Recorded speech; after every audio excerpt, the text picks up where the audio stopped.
नमस्कार दर्शकों और श्रोताओं।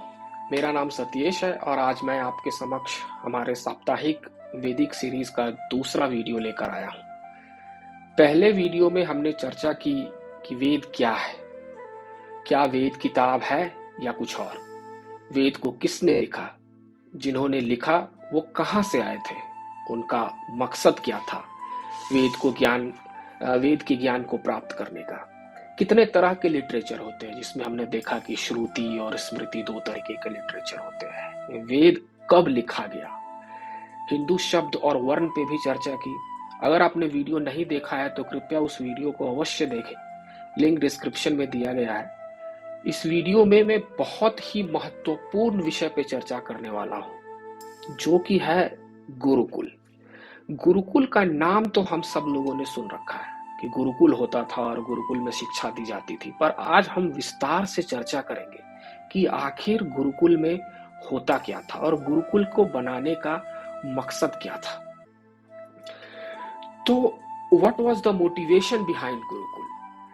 तो सबसे पहली बात यह थी कि जैसा हमने पिछले वीडियो में चर्चा की कि वेद जब लिखा गया तो वेद को ऐसा लिखा नहीं गया कहीं पर, वेद को किसी ऋषि मुनि ने अपने अंदर समाया और तब तक उसको वेद व्यास जी ने बहुत बाद में लिखा।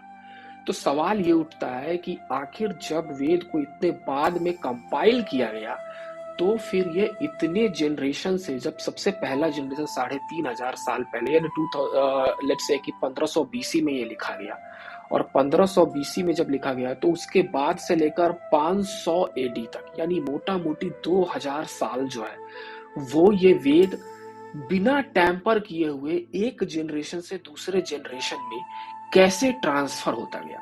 तो जब गुरुओं ने, जब ऋषियों ने जब ये ज्ञान प्राप्त कर लिया तो उन्होंने सोचा कि हम लोग एक ऐसा मैकेनिज्म बनाते हैं या ऐसे एक पाठशाला बनाते हैं जहां पर ये बिना किसी टैंपर किए हुए यानी हम लोग जो है वो एक जनरेशन से दूसरे जनरेशन पे वेद को ट्रांसफर करेंगे या वेद के नॉलेज को जो है वो हम लोग ट्रांसफर करेंगे। पर सवाल ये उठता है कि कैसे। तो सबसे पहला कि एक सिस्टम बनाते हैं ऐसा जिसमें कुछ ही स्टूडेंट का सिलेक्शन होगा जो कि इस पवित्र ज्ञान को पाना चाहते हैं, उनका ही सिलेक्शन होगा। दूसरा, जो लोग का सिलेक्शन होगा उनको एक इंटेंस ट्रेनिंग से गुजरना पड़ेगा। और तीसरा कि हम लोग एक फेल प्रूफ सिस्टम बनाते हैं टू इंश्योर कि जो भी इस गुरुकुल से जितना भी ज्ञान प्राप्त करके निकला हो वो उसको कभी जिंदगी भर भूले ना। अब ये सुनने में तो बहुत ही अजीबोगरीब लगता है कि आखिर ऐसा क्या सिस्टम बना दिया उन लोगों ने कि जो उस स्कूल से या जो उस पाठशाला से निकलता था वो जो वहां पे जो भी ज्ञान प्राप्त किया हो वो कभी भूलता ही नहीं था। और इसी चीज पे इस वीडियो पे हम लोग चर्चा करेंगे कि गुरुकुल में आखिर होता क्या था, ताकि क्योंकि उनका सक्सेस रेट इतना ज्यादा था कि ये आजकल के स्कूल को भी ऐसा इंप्लीमेंट, आजकल पता नहीं ऐसा इंप्लीमेंट हो पाएगा कि नहीं, लेकिन पहले के समय में ऐसा होता था। सबसे पहली ये चीज होती थी कि बहुत ही ज्यादा टफ तरीके से एडमिशन होता था, बहुत ही ज्यादा टफ तरीके से। आगे हम लोग हर एक फीचर पे विस्तार में चर्चा करेंगे, अभी के लिए इतना ही कि जो एडमिशन प्रोसेस था that was very very tough. दूसरा, स्कूल के बाद बहुत सारा फन थिंग होता था करने के लिए। फन थिंग मतलब बहुत सारा एक्स्ट्रा करिकुलर एक्टिविटीज होते थे। फन थिंग उसको नहीं बोल सकते पर एक्स्ट्रा करिकुलर एक्टिविटीज बहुत ज्यादा होते थे। उसके बाद क्लास का जो साइज होता था वो काफी छोटा होता था। उसके बाद जो है वो चौथी बात ये कि जो इन्वायरमेंट होता था स्कूल का वो एक ऐसा इन्वायरमेंट होता था कि वो एकदम एकदम अनुकूल रहे इस पवित्र ज्ञान को प्राप्त करने के लिए। पांचवी चीज ऐसी होती थी कि मेक श्योर उन लोग करते थे कि बेसिक सही होना चाहिए, यानी कि बेसिक का मतलब यहां पर क्या है वो आगे हम लोग चर्चा करेंगे, पर बेसिक सही होना चाहिए। और आखिरी चीज ये होता था कि learning about how things follow orders, कि हम लोग कोई ट्रिक्स, कोई टेक्निक, ऐसी चीजों से जो है वो एक जनरेशन से दूसरे जनरेशन यानी कि गुरु जो है वो शिष्य को ये ज्ञान आगे प्रदान करते थे कि हम लोग ताकि जो है वो शिष्य इस टेक्निक से ऐसे सीखे कि वो जिंदगी भर फिर कभी ना भूले। आइए हर एक प्रोसेस को या हर एक फीचर को विस्तार में चर्चा करते हैं। पहला, जैसा मैंने बताया, एडमिशन प्रोसेस। एडमिशन प्रोसेस में क्या होता था कि हर एक गुरु हर एक कैंडिडेट का पर्सनल इंटरव्यू लेते थे। उस इंटरव्यू में उनको पता चल जाता था कि ये सही में कितना इंक्लाइंड है, कितना जानने में कितना इच्छुक है वेद को जानने में। दूसरी चीज ये होती थी कि सिर्फ ब्राह्मण, क्षत्रिय और वैश्य के लड़के ही एलिजिबल होते थे अप्लाई करने के लिए। शूद्र और लड़कियों को इनसे बाहर रखा जाता था। ऑल दो एक्सेप्शन है, अभी तक अराउंड 31 ऐसी महिला ऋषि हैं जो कि वेद को जो है वो सीखी थी। उसमें ऋषि गार्गी भी थी और उन्होंने वेद को जो है वो सीखे, उन्होंने वेद का जो है वो ग्रहण किया था। तो ये एक्सेप्शन थे। तो हुआ ये कि शूद्र लोग, उन लोग क्या करते थे, तो उन लोग जो उनके परिवार वाले जिस भी क्रिया में थे, जैसे कि अगर वो सोना का काम करते हैं तो वो अपने पिताजी से वो सीखते थे। अगर कोई चमड़े से कोई काम करता है तो वो काम सीखता था। जो लोग जो भी काम जो उनके पूर्वज कर रहे हैं वो काम सीखते थे। और इसीलिए जो है वो इस तरीके से, जैसा हमने पिछले वीडियो में डिस्कस किया था कि ये वर्ण बटा हुआ था। अगर आपको ज्यादा विस्तार से जानने में इंटरेस्ट है वर्ण का, तो आप पिछला वीडियो देख सकते हैं। तो उसमें मैंने बताया था कि 4 वर्ण होते थे, ब्राह्मण, क्षत्रिय, वैश्य और शूद्र। तो यहाँ पे भी ब्राह्मण, क्षत्रिय और वैश्य के लड़के लोग एलिजिबल होते थे अप्लाई करने के लिए, और शूद्र लोग अपने पिता के काम को सीखते थे। अब को करिकुलर एक्टिविटीज में क्या, एक कहावत है शायद इंग्लिश में, all work and no play makes Jack a dull boy. तो ये सबसे पहले वहां पे भी था। को करिकुलर एक्टिविटीज गुरुकुल में भी इसका बहुत ही ज्यादा ध्यान रखा गया, मैं कहूंगा। ये चूंकि एक फुल्ली रेसिडेंशियल प्रोग्राम होता था, जब वो बच्चे 12 साल के होते थे तभी उसमें वो एडमिशन हो जाता था, और अगले 12 साल तक वो वैदिक गुरुकुल में रहते थे। यानी कि 12 से लेकर, यानी जब वो 24 साल के होते थे तब वो उस गुरुकुल से निकलते थे 12 बजे। उनके पिता या उनके अभिभावक उनको लेके वहां से चले जाते थे, यानी 12 वर्ष तक वो लोग गुरुकुल में रहते थे। अब को करिकुलर एक्टिविटीज में वो क्या करते थे, तो वो गुरुओं की जो पत्नियां होती थी उनके काम में हाथ बटाते थे। पहली चीज, जैसे कि उनके अगर वो खाना बना रही हैं तो उनके लिए लकड़ियां ले आना, उसके बाद गाय को दूना, उसके बाद फार्मिंग की भी ज्ञान और नॉलेज उन लोगों को दी जाती थी, उसके बाद लकड़ी काटने की, उसके बाद खाना कैसे परोसा जाता है। तो ये सब चीज जो है, ये सब चीजें भी उन लोगों को सिखाया जाता था। इसलिए कि जब वो इस गुरुकुल से बाहर निकले तो उनको सिर्फ और सिर्फ किताबी ज्ञान ना हो, वो एक ऐसे, जब वो गुरुकुल में जब वो गए थे तो वो एक रॉ लड़के की तरह गए थे, जो अनाड़ी जिसको बोला जाता है कि वो अनाड़ी लड़के की तरह गए थे। और जब वो बाहर निकले तो वो वेल रेड हो, यानी कि उन्हें सब कुछ का जो भी पुस्तकें हैं उन सब का ज्ञान हो, वेल मैनर्ड हो, और उसके बाद उनको जो वेल मैनर्ड हो, जो कि डिबेट, लॉजिक, क्रिटिकल एनालिसिस सब चीज में उन लोग जो है वो पारंगत हो। और इसके साथ साथ उन लोगों को लकड़ी काटने का ज्ञान हो, उन लोगों को करिकुलर एक्टिविटीज का भी ज्ञान हो, ताकि वो अपना जीवन यापन कर सके। और उनकी सबसे खास बात ये थी कि उन लोग रिफ्यूज करते थे कि accept the facts without examining and questioning them. And यही रीजन था कि उपनिषद का जन्म हुआ। उपनिषद, क्योंकि जब बहुत सारे स्टूडेंट जब गुरुकुल से बाहर निकले तो उन लोग जो है वो वेद के बहुत, जैसे वर्ण सिस्टम या उसके बाद जो है वो जो भी वेद में कमियां थी उसको उन लोगों ने एग्जामिन किया, क्वेश्चन किया, और उसके बाद जो है वो उसको सुधारने का बीड़ा उठाया, और इसलिए उपनिषद की रचना हुई। तो आप देख सकते हैं कि पहला हमने पढ़ा कि एडमिशन प्रोसेस बहुत ही स्ट्रिक्ट होता था। दूसरा हमने पढ़ा कि को करिकुलर एक्टिविटीज पे लोग बहुत ज्यादा ध्यान देते थे। तीसरा और चौथा है कि स्मॉल क्लास साइज होता था और एक परफेक्ट इन्वायरमेंट होता था। स्मॉल क्लास साइज से आप क्या अंदाजा लगा सकते हैं, जैसे कितने बच्चे हो सकते हैं? आप सोच सकते हैं 5, 10, 1, 2, 20, 25। तो 12 स्टूडेंट, हर एक गुरु 12 स्टूडेंट का एडमिशन लेते थे हर साल। लेट्स से कि अगर हमारे पास जो है वो 50 गुरु है, तो वो हर साल 600 गुरुओं को बनाएंगे या 600 बच्चों को पढ़ाएंगे। एक एक गुरु 12-12 बच्चों को पढ़ाते थे। वो इसलिए क्योंकि स्मॉल साइज में क्या होता था कि बहुत सारी लर्निंग जो होती थी हमारी, वो हियरिंग पे होती थी। कुछ लिखा हुआ तो था नहीं, तो वो हियरिंग पे होती थी। तो जब गुरु अगर बोले तो गुरु ध्यान दे के 12 को देख रहा है कि सब लोग जो है वो सही से चैंट कर रहा है कि नहीं, जो मैं बोल रहा हूं उसको सही से पढ़ रहा है या सही से वो बोल रहा है कि नहीं। तो इसलिए छोटे ग्रुप में इस चीज को करना बहुत ही ज्यादा आसान था बनिस्बत की बड़े ग्रुप में ऐसा करना। इसलिए क्लास के साइज को छोटा रखा गया था। परफेक्ट इन्वायरमेंट में जनरली क्या होता था कि ये गुरुकुल जो होते थे वो शहर से काफी दूर जंगलों के बीच में होते थे। जंगलों के बीच में वो इसलिए होते थे ताकि शहर के शोर शराबा या शहर का कोई भी डिस्ट्रैक्शन बच्चों को या शिष्यों को किसी भी तरीके से डिस्ट्रैक्ट ना करे या किसी भी तरीके से उनके दिमाग पर हावी ना हो। इसलिए ये गुरुकुल को ऐसे डिजाइन किया गया था कि ये जंगलों के, जनरली घने जंगलों के बीच में होते थे।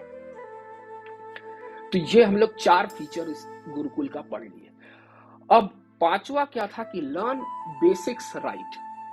अब जैसा कि मैं पिछली बार आपको बताया था कि वेद जो होता है, वेद में जितने भी मंत्र है या जितनी भी चीजें हैं, वो सब कुछ फ्रीक्वेंसी जनरेट करती है और वो सारे तरंग जो है उसका कुछ कोई ना कोई कारण होता है। तो इसलिए वेद में जो है वो हर एक शब्द और हर एक टोन का बहुत ही महत्व है। जैसे मैं बोलूं ओम और मैं बोलूं ओम, दोनों में अलग अलग फ्रीक्वेंसी जनरेट हुई।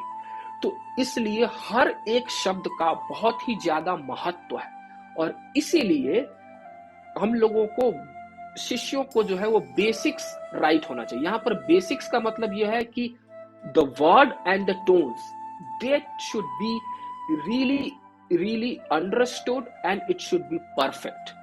ये बहुत ज्यादा जरूरी था। दूसरा, हर एक सिलेबल यानी कौन से शब्द पे या कौन से व्यंजन पे या कौन से स्वर पे, कौन से वॉवेल, कौन से कॉन्सोनेंट पे हम लोग जो है कितना जोर दे रहे हैं, ये भी बहुत इंपॉर्टेंट था।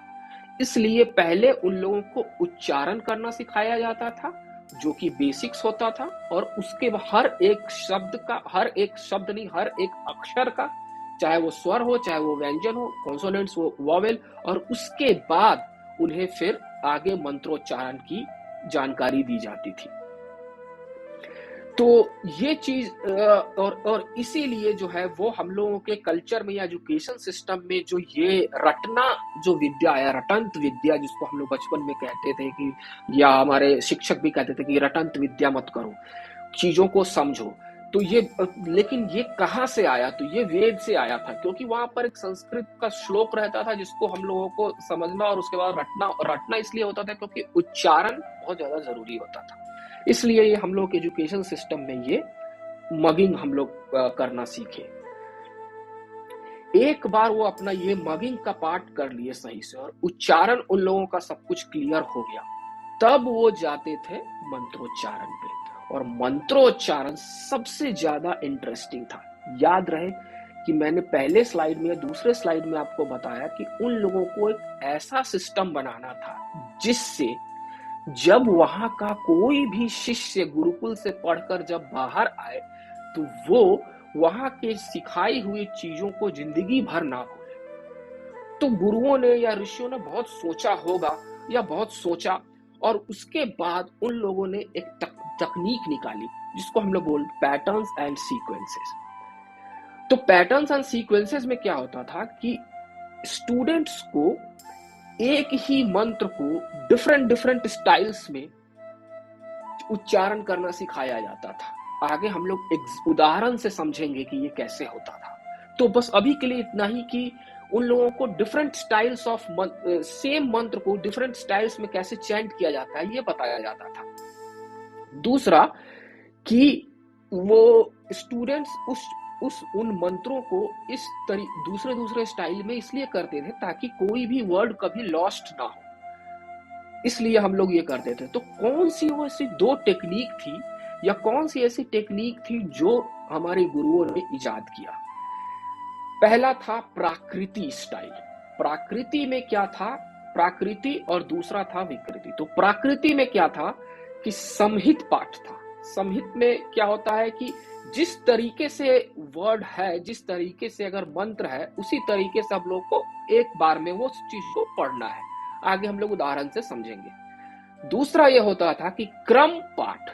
तो क्रम पाठ में हम लोग मंत्र को दो दो के शब्दों में तोड़ते थे और उसके बाद जो है वो हम लोग उसको कंटिन्यू करते थे, लेकिन वो सेम ऑर्डर में रहता था। जिस तरीके से मंत्र रहता था वो उसी तरीके से रहता था। फॉर एग्जाम्पल, अगर 4 अक्षरों का मंत्र है तो हम लोग 1 2 फिर 2 3 फिर 3 4 इस तरीके से पढ़ाया जाता था। दूसरा जो था वो था विकृति स्टाइल। विकृति का मतलब क्या होता है कि आप प्राकृतिक चीज का जो है वो विपरीत है, यानी आप उसको तोड़ रहे हैं। आप शब्दों को जो है, जैसे कि अगर 4 अक्षर का मंत्र है तो पहले आप बोलोगे 1 2, फिर आप बोलोगे 2 1, फिर बोलोगे 1 2, फिर आप बोलिएगा 2 3, फिर 3 2, फिर 2 3। आगे उदाहरण से समझेंगे। इसको बोलते थे जटा पाठ। और आखिरी जो होता था वो होता था घना पाठ। में क्या होता था कि हम लोग और इसका विभत्स रूप जो है वो हम लोग मंत्र को तोड़ के पढ़ने की कोशिश करते थे, या शिष्य जो है वो मंत्रों को तोड़ के पढ़ने की कोशिश करते थे। अब हम लोग इसको उदाहरण से समझेंगे। तो हम लोग गणपति जी का मंत्र मेरे ख्याल से अधिकतर लोगों को पता होगा, ओम गंग गणपतये नमः। हम लोग इस मंत्र को सारे स्टाइल से, जो कि हमारे ऋषियों ने के द्वारा इजाद किया गया, उस तरीके से हम लोग याद करने की कोशिश करेंगे। तो हम लोग नंबरिंग कर लिए इसको। पहला 1 2 3 4। अब प्राकृतिक स्टाइल क्या बोलता है? जैसा है वैसे बोलो। तो मैं बोलूंगा ओम गंग गणपतये नमः, ओम गंग गणपतये नमः। जैसा है मुझे वैसे ही बोलना है। अब इसमें मेरा उच्चारण उतना सही शायद नहीं हो सकता है। उन लोगों को ओम या ओम कैसे बोलना है, गम गंग, तो फिर गणपतये, फिर नमः, इस तरीके से उस तरीके से उन लोग बोलते होंगे। दूसरा क्रम पाठ। तो क्रम पाठ में क्या है? हम लोग कैसे बोलेंगे 1 2, मतलब ओम गंग गंग गणपतये नमः। फिर हम लोग इसको रिपीट करेंगे, ओम गंग गंग गणपतये नमः। तो क्या है? ओम गंग गंग गणपतये नमः। हम लोग उसी ऑर्डर में बोल रहे हैं, जिसमें जैसे मंत्र है वैसे ही हम लोग बोल रहे हैं। अब आते हैं हम लोग विकृति स्टाइल। विकृति स्टाइल में क्या होता था कि जटा पाठ। जटा पाठ में हम लोग कैसे बोलेंगे? ओम गंग गंग ओम, ओम गंग गंग गणपतये गंग गंग गणपतये नमः नमः गणपतये नमः। अब हम लोग स्पीड को बढ़ाएंगे, ओम गंग गंग ओम गंग गंग ओम गंग गंग गणपतये गंग गंग गणपतये नमः नमः गणपतये नमः। तो इस तरीके से उन लोगों को याद करवाया जाता था। अब जो ये आखिरी है वो जो है वो घना पाठ। घना पाठ में क्या होता है? ये सबसे ज्यादा मुश्किल था मेरे लिए। जब मैं इसको बना रहा था स्लाइड को, या जब मैं ऐसा करने की कोशिश करता हूं, तो ये बहुत ही मुश्किल है मेरे लिए। पर लेट्स ट्राई। ओम गंग गंग ओम गंग गणपतये गंग ओम गंग गंग गणपतये, गणपतये गंग, गंग गणपतये नमः, नमः गणपतये गंग, गंग गणपतये नमः। इस तरीके से अब आप ये सोचिए कि जब इसको ज्यादा स्पीड में बोला जाएगा या जब इसकी गति को हम लोग बढ़ा देंगे तो ये कितना मुश्किल है कि आप ऐसे बोल रहे हैं ओम गंग गंग ओम, ओम गंग गणपतये गणपतये गंग ओम, ओम गंग गणपतये गंग गणपतये गणपतये गंग, गंग गणपतये नमः, नमः गणपतये गंग, गंग गणपतये नमः। कितना मुश्किल है। लेकिन सवाल ये उठता है कि आखिर ऐसा क्यों? तो गुरुओं ने ये पाया होगा, कैसे पाया होगा इसकी जानकारी मुझे नहीं मिली, लेकिन उन लोगों ने ये पाया अपने रिसर्च में या इस तरीके से कि जब कोई भी व्यक्ति इस तरीके से अगर हम लोग किसी एक चीज पे बहुत हार्ड फोकस करते हैं या पूरा ध्यान केंद्रित करते हैं तो आपका दिमाग जो है वो कंप्लीटली उसी चीज के लिए ऑक्यूपाई हो जाता है। आप डिस्ट्रैक्ट नहीं होइएगा, आप कभी भी डिस्ट्रैक्ट नहीं होगा। जैसे मैं ये बोल रहा हूँ क्योंकि मेरा पूरा ब्रेन जो है वो सिर्फ और सिर्फ उस मंत्र को करने में यूटिलाइज हो रहा है। ओम गंग गंग ओम, ओम गंग, गंग गणपतये गणपतये गंग, गंग गणपतये गणपतये नमः, नमः गणपतये गणपतये नमः। तो मेरा पूरा का पूरा ध्यान जो है वो इसी चीज पे है। तो इसलिए अगर हम लोग किसी एक बिंदु पर या एक चीज पर पूरा का पूरा अपना फोकस लगाएंगे तो आपका दिमाग जो है वो फुल्ली ऑक्यूपाई हो जाएगा और ये डिस्ट्रैक्ट नहीं होगा। और ये जो पैटर्न है ये आपको जब आप इसको बोलिएगा तो हम लोग बायोलॉजी में पढ़े थे एक्सटर्नल स्टिमुली, मतलब कि बाहर से अगर कोई चीज जैसे कोई रिफ्लेक्स, आपको कोई टच किया या आपको कोई छुआ, ये स्टिमुली होते हैं।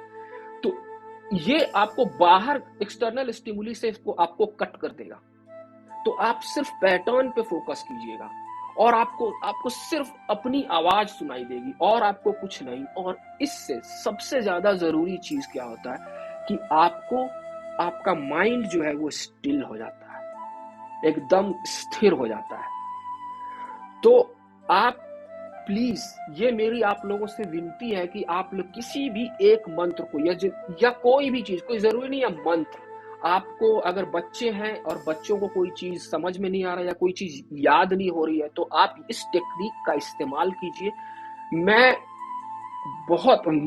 ये हमारे गुरुओं ने हमारे लिए इजाद किया था और हमारे गुरुओं ने जो है वो हम लोगों को ऐसा करना सिखाया था।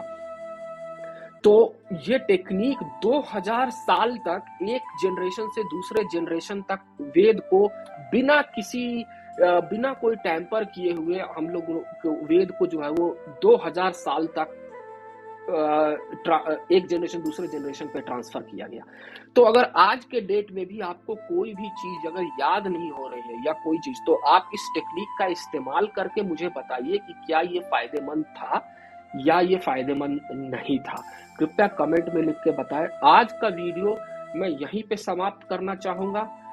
ये एक छोटा वीडियो है पर मैं यहीं पे समाप्त करना चाहूंगा। अगले सप्ताह मैं आप लोगों को वेद के अंदर कितने भगवानों का जिक्र है इस पर बात करूंगा और उसके बाद फिर मैं चारों वेद को इंट्रोड्यूस करूंगा और फिर एक एक वेद को हम लोग उठाएंगे और एक एक वेद में क्या क्या लिखा हुआ है इस पर हम लोग चर्चा करेंगे।